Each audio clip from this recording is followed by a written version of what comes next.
Hola, ¿cómo están? Este será como tal el primer video ya de contrapunto y este será un video de introducción. Así que empezamos. Primero que nada definamos qué es el contrapunto. Según José Torre, en su libro Tratado de Contrapunto, él define como el contrapunto como el arte de combinar diferentes líneas melódicas.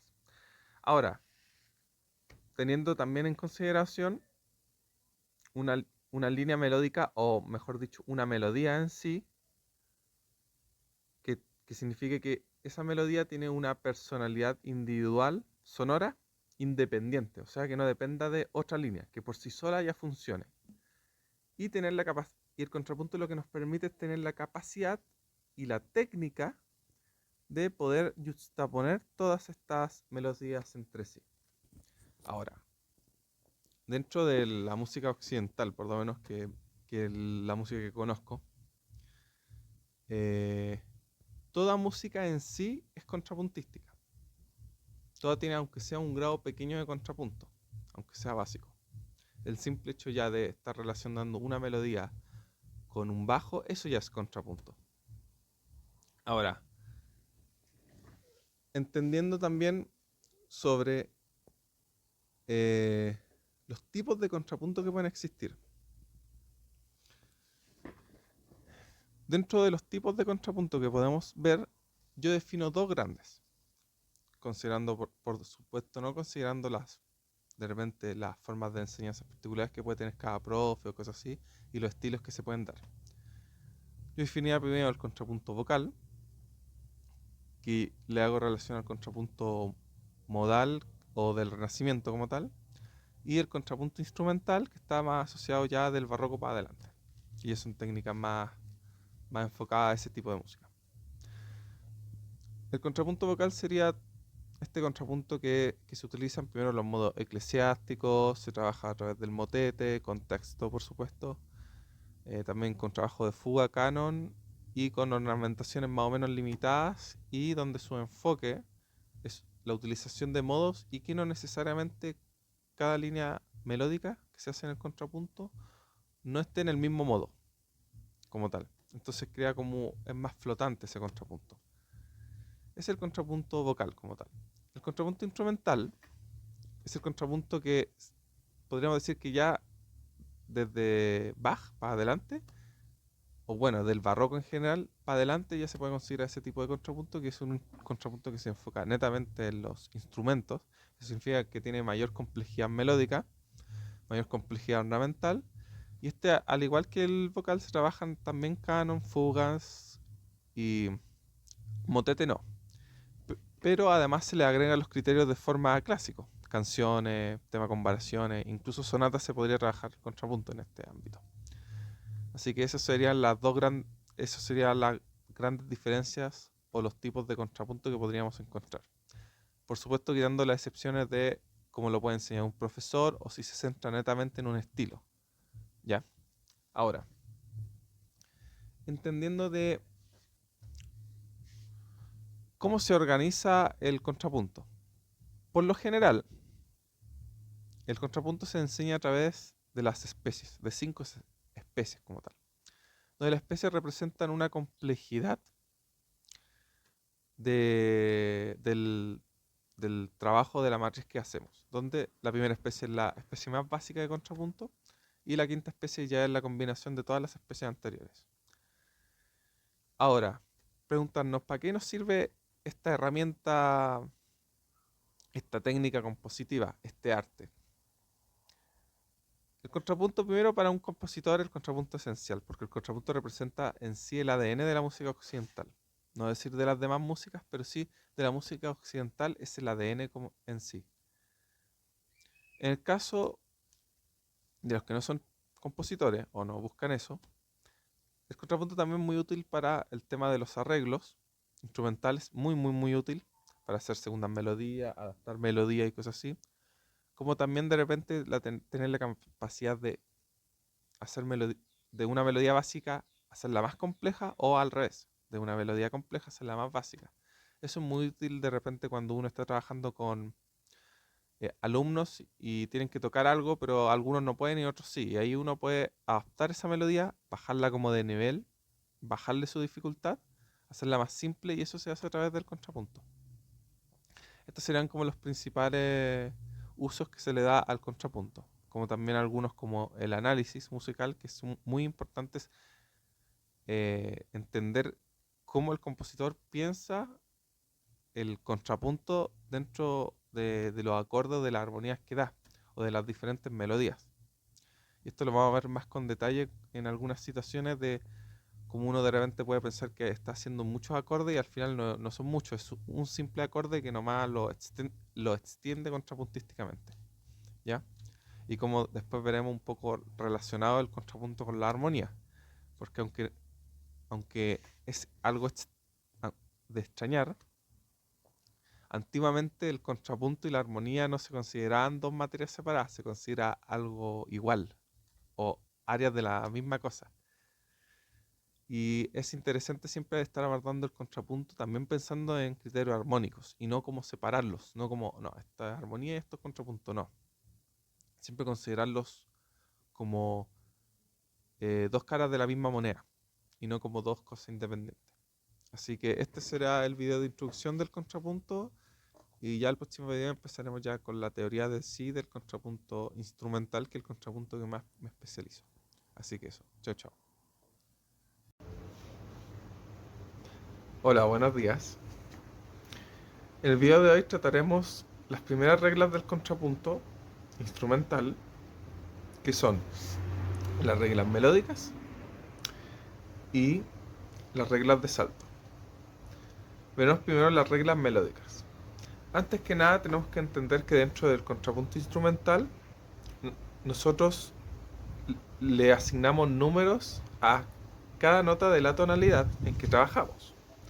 Por ejemplo, en el caso de la tonalidad de Do mayor, el Do será el número 1, el Re el número 2, el Mi el número 3, el Fa el número 4, así sucesivamente hasta llegar a la nota Do de nuevo, que en ese caso le asignamos de nuevo el número 1. Así que cuando empiece a hablar más que de las notas, diré números. Y así si trabajamos en contrapunto, diciendo los saltos por el número y no por la nota en sí. Por supuesto, estos números están asociados a la tonalidad, no a las notas en sí. Voy a decir un ejemplo. Cuando me refiero a la nota 1 no significa que es la nota Do. Eso va a depender de la tonalidad. Si yo estoy hablando dentro de la tonalidad de Re mayor, la nota 1 no es el Do, es el Re. Mientras el Do sostenido, que en este caso es Re mayor, es la nota 7 de la tonalidad. Por ende, estos números no están asociados a una nota específica, sino a las notas de una tonalidad concreta. Ya. Teniendo en claro esto, empecemos con las primeras reglas melódicas, que son las reglas de cómo uno piensa las notas de una tonalidad. Primero que nada, dentro de una tonalidad podemos encontrar dos tipos de notas, que son las notas inactivas y las notas activas. Las notas inactivas son las notas que representan el reposo dentro de una tonalidad. En este caso hay tres notas de esas, que son la nota número 1 de la tonalidad, la nota número 3 de la tonalidad y la nota número 5 de la misma tonalidad. Si nos damos cuenta, estas notas pertenecen al grado que le da el nombre, al primer grado que le da el nombre a la tonalidad. Por ejemplo, si estamos en Do mayor, la nota Do, Mi, Sol, las notas Do, Mi, Sol, que es 1, 3 y 5, serían las notas inactivas de esta tonalidad, por ende representan el reposo dentro de la tonalidad. Ahora, mientras las notas activas en sí, ¿cuáles son las diferencias? Las notas activas, la diferencia de las inactivas, estas representan tensión, estas notas activas. Por ende significa que esta tensión necesita ir a un reposo. Y estas notas siempre van a estar dirigidas a una o a dos notas. En el caso de la nota 2, esta nota va a estar dirigida concretamente tanto hacia el do como hacia el mi. O mejor dicho, de la nota 2 va a estar dirigida hacia el 1 o hacia el 3. En el caso de la nota 4, va a estar siempre dirigida a la nota mi. Y en el caso de la nota 6, va a estar dirigida hacia la nota 5. Y en el caso de la nota 7, siempre va a estar dirigida a la nota 1. Ahora, si hablamos dentro de la tonalidad mayor, significa que el re, como nota activa que es, puede ir tanto a la nota do como a la nota mi. La nota fa tiene que ir siempre a mi, especialmente si se trata por separado. La nota la tiene que siempre ir a la nota sol y la nota si siempre tiene que ir al do de la octava superior. Ahora, ¿qué pasaría si yo, por ejemplo, quiero ir desde el fa hacia el sol? Ya. Nosotros tenemos estas normas melódicas y para poder hacer ese ejemplo de llegar al fa hacia el sol, primero el fa, si se trata de forma individual a través de un salto o X razón, siempre tiene que ir al mi primero. Y después, desde el mi, podemos pasar al fa y del fa al sol. O sea, voy a dar un ejemplo. Si nosotros hacemos esto, ese fa nos obliga a ir a mi. Además que después del salto también nos obliga a hacer eso. Y si yo quisiera ir al sol, tendría que hacer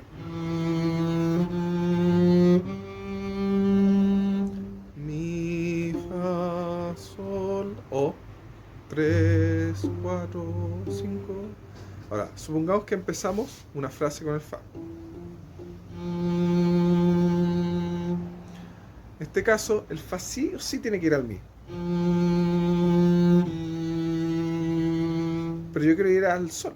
Entonces, en ese caso, mi. Ahí sí puede ir al sol. Esto también sucede para llegar, por ejemplo, si yo desde la quiero llegar al do superior. Voy a dar un ejemplo. Si nosotros estamos en la,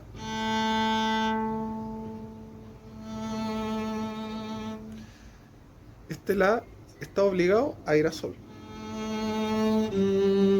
hacer este movimiento. Si yo quisiera este la ir hacia el do, primero tendría que ir al sol, la,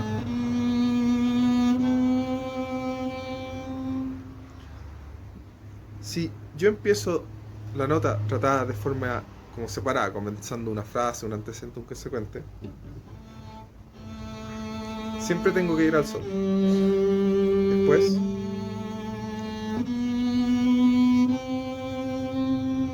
okay.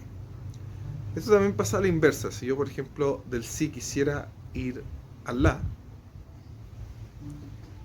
eso tiene que ser una bajada que después tiene que ir al sol. O sea, el si sabemos que si el si se trata de forma separada, siempre tengo que hacer eso, ese movimiento.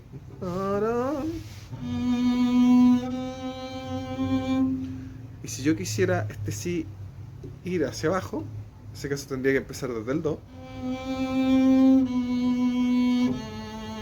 y llegar al sol. Y en el caso de que el si se empiece una frase con el si, perdón, si empiezo una frase con el si, tengo que primero resolver al do, bajo, llegar al sol.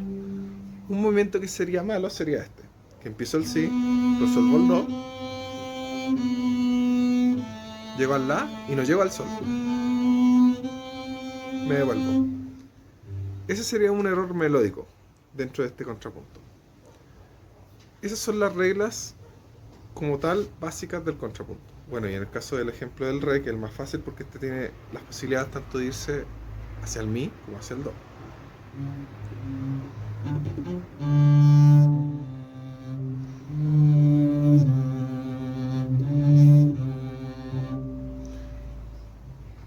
así, estas serían las normas melódicas básicas del contrapunto. A continuación veremos los saltos, o mejor dicho, en el próximo video. Hola, ¿qué tal? Esta es la continuación del siguiente video de las reglas melódicas y hoy día veremos los saltos. Los saltos, en el caso de contrapunto, el salto tiene que cumplir una serie de reglas para que sea un salto adecuado, que se considere adecuado en este contrapunto. La primera regla es que todo salto se compensa. Nosotros tenemos que pensar que la compensación es un movimiento contrario al salto, o sea, en dirección contraria al salto que se dio. Con este criterio nosotros tenemos dos posibilidades de compensación: gradual, de forma contraria, o por otro salto. Ahora, en el caso de que nosotros hacemos un salto a la dirección contraria del primer salto, ese nuevo salto también tiene que ser compensado. Por ende, como conclusión, si nosotros compensamos solamente con los saltos, vamos a estar eternamente saltando. Y en ese caso nos puede crear una debilidad en el contrapunto o una debilidad melódica si solamente se trata así. Si a futuro se ornamenta, puede que se resuelva eso. Pero no nos vamos a entrar más en detalle en eso todavía. Voy a dar un ejemplo. Voy a hacer una compensación gradual y después una con salto.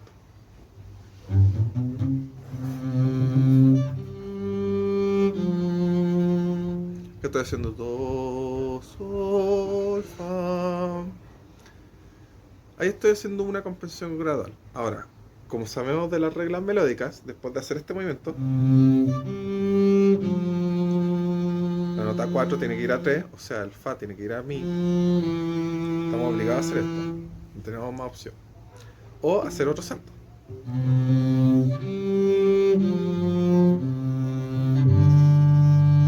tengo que compensarlo con una gradualidad contraria. Ahora, como dijimos anteriormente, dentro de la teoría del contrapunto instrumental, nosotros tenemos dos tipos de notas, activas e inactivas. Por ende, significa que nosotros podemos tener 4 posibilidades de salto, que son salto entre inactivas, salto entre activas, salto entre inactiva a activa y salto entre activa e inactiva. Y ahora veremos la segunda regla de los saltos, considerando lo que acabo de decir.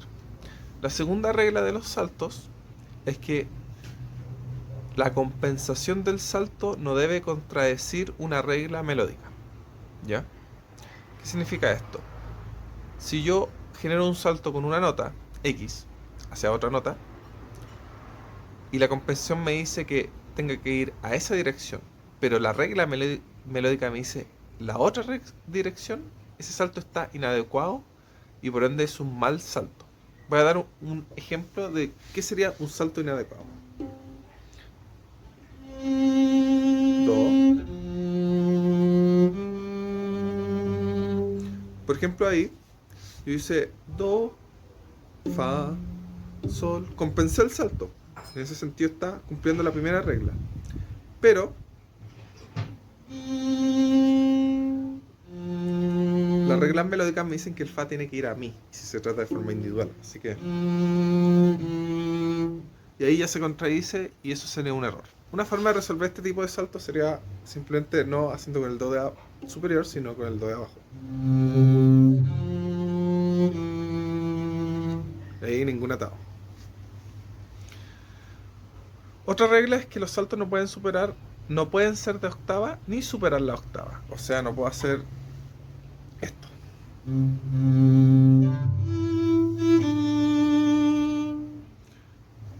Debido a que nosotros ya empezamos a pensar no como un salto de la melodía, sino como dos voces.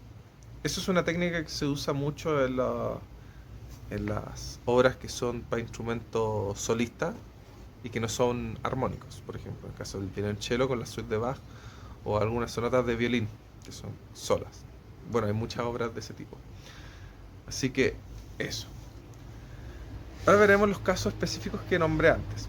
de la inactiva, activa y estos casos. Primero vamos a ver el caso de qué pasa entre saltos de inactivas. En este caso es el salto más libre. Este salto puede ser entre compases o dentro del compás, no hay problemática con eso. Estos saltos, como son de inactivas y no requieren ir a ningún lugar, son los saltos más fáciles de realizar. No hay ninguna complicación con eso. Incluso puedo hacer un salto de secta. No hay ningún problema. Porque como no te necesitan ir a ningún lugar, tienen esa capacidad. Ahora, en el caso de los saltos de activas, estos son más complejos. Primero que nada, estos saltos no pueden estar entre compases. Tienen que siempre estar dentro del compás. Y tenemos que siempre preferir los grados principales de la tonalidad, o sea, el cuarto grado o el quinto grado. Voy a dar un ejemplo de un salto de activa, muy famoso, que se utiliza mucho en el barroco especialmente. Bueno, en toda la música, prácticamente occidental.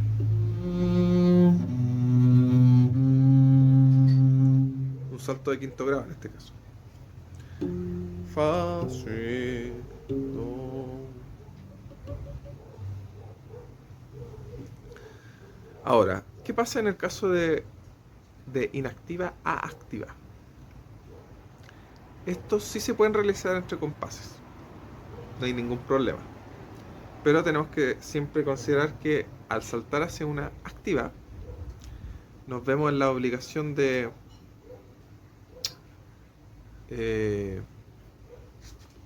¿cómo se dice esto? De considerar muy bien las reglas melódicas para que nos choquen. Va a ser un salto de inactiva a activa.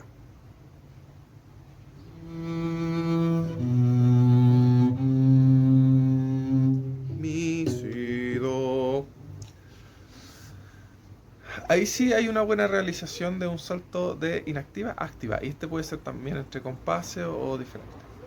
En el último caso, activa a inactiva. Ya. En este caso no se puede hacer entre compases.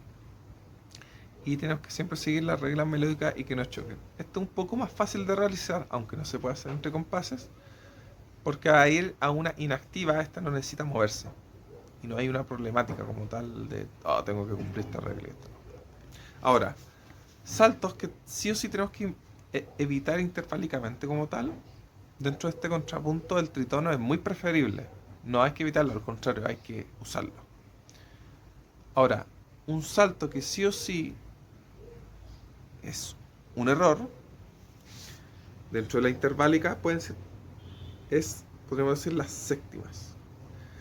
Nosotros siempre vamos a evitar usar los saltos de séptima. Bueno, además de que siempre van a haber errores, por ejemplo. Do, así, el si me dice ir a do y ahí ya ese salto está malo.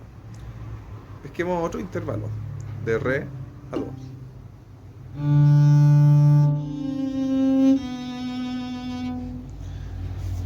Este es un salto que, por ejemplo, funciona a través de reglas porque no hace la octava, cumple las reglas melódicas, resuelve bien a la dirección que necesita, pero tiene un pequeño problema que dentro de la tonalidad que nosotros estamos haciendo, y por eso el salto de séptima tenemos que evitarlo,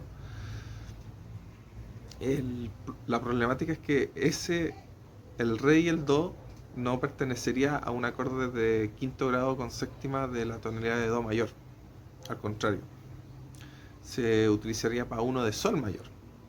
Por ende, estos saltos tendríamos que pensarlos para las ornamentaciones y también si se utilizan estos tipos de saltos a una séptima, siempre en el caso de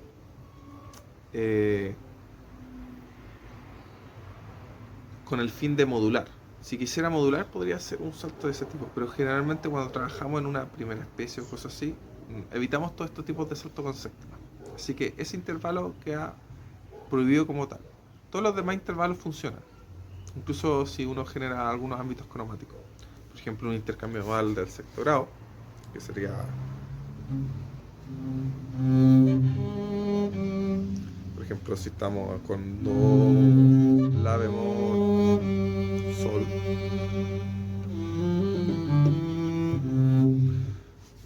Y bueno, y terminamos. Bueno, este es el video de los saltos. Me quedó un poco más largo de lo común. Mi idea era incluir el video de los saltos más el de las reglas melódicas juntas, pero me doy cuenta que sí o sí me queda muy largo el video y no lo puedo cortar más, porque no quiero dejar detalles sueltos. En el próximo video mostraré ejemplos. Voy a mostrar dos ejemplos en una melodía en la voz superior y una melodía en una voz inferior. De cómo sería haciendo una melodía a través de estas reglas melódicas sin que se rompan. Eso. Chao, chao.